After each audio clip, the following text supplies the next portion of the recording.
Before we go into specifics about how you should be advertising on Facebook, in this lesson I'm going to cover some of the broader material on how Facebook works within your overall business sales funnel. Because Facebook alone isn't an entity that's going to bring you profit and sales. You need to make sure that as a business you understand how to turn a prospect into a paying customer. So in this lesson I'm going to start by talking a little bit about Facebook and your sales funnel. So it's important that as an advertiser you don't even think about your first campaign until you truly understand your sales funnel.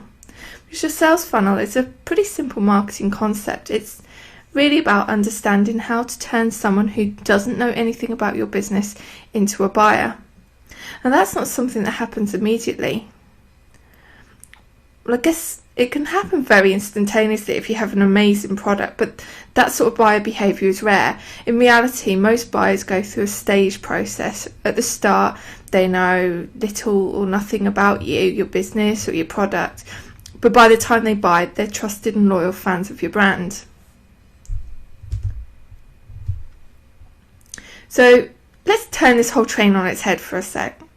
As an advertiser, how do you set yourself up for failure on Facebook? How do you run a failing advertising campaign? Well, there's one big trap that you can fall into that will help you achieve just that. And it's a trap I see a lot of businesses fall into when I scroll down my newsfeed on Facebook. You simply pitch your product. That's how you fail. You pitch your product to a cold audience who have probably never heard of you before.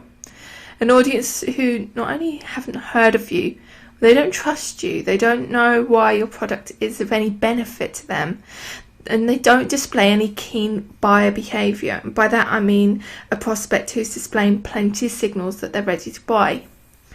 Many companies take this approach and really they're just making life hard on themselves, because it's like cold calling. You have a really tough sales pitch to make. And on Facebook, this is even harder because when prospects are browsing through Facebook, they generally aren't in buying mode. They aren't in a frame of mind of buying something. They're on Facebook to catch up with friends and family, read funny, amusing, or some timely news. It's fun, it's relaxing, and they typically aren't thinking about shopping for a product or service. So we've covered what you shouldn't do. So what's the alternative? Well, this is where the importance of a sales funnel comes in, because Facebook is your first contact with your prospect. A prospect who isn't in buying mode when they come across you and your business for the first time. So the purpose of your advert is just to take your prospect up the next rung of your sales funnel, and I'll show you in an illustration on the next slide. So here's a very simplified view of the Facebook sales funnel. It's probably similar to marketing material you've seen in the past. So let's start at the bottom. This is the place your prospect first comes into contact with your business, and in this case the place is Facebook. They're a cold prospect. At this point you assume they know very little about you or why you are of interest to them. Your only task at this stage in the sales funnel is to get them to click on your ad, which will take them to an opt-in page. So in this training, we're going to spend a lot of time talking about the sort of wording and images you need to choose to get that all-important first click. So let me mention the opt-in page for a second, because this is a really important part of the training and it's something I really want you to put serious thought into. An opt-in page is a dedicated page. It's designed specifically for your Facebook advertising traffic to get them to sign up to your mailing list, and that's it. That's all it does. It doesn't advertise your product. It doesn't showcase your services. All it does is just gently encourage your prospects to sign up to your mailing list. We're going to talk in more detail about this later on in the training, and I'll actually show you the opt-in page that I use to encourage my visitors to sign up.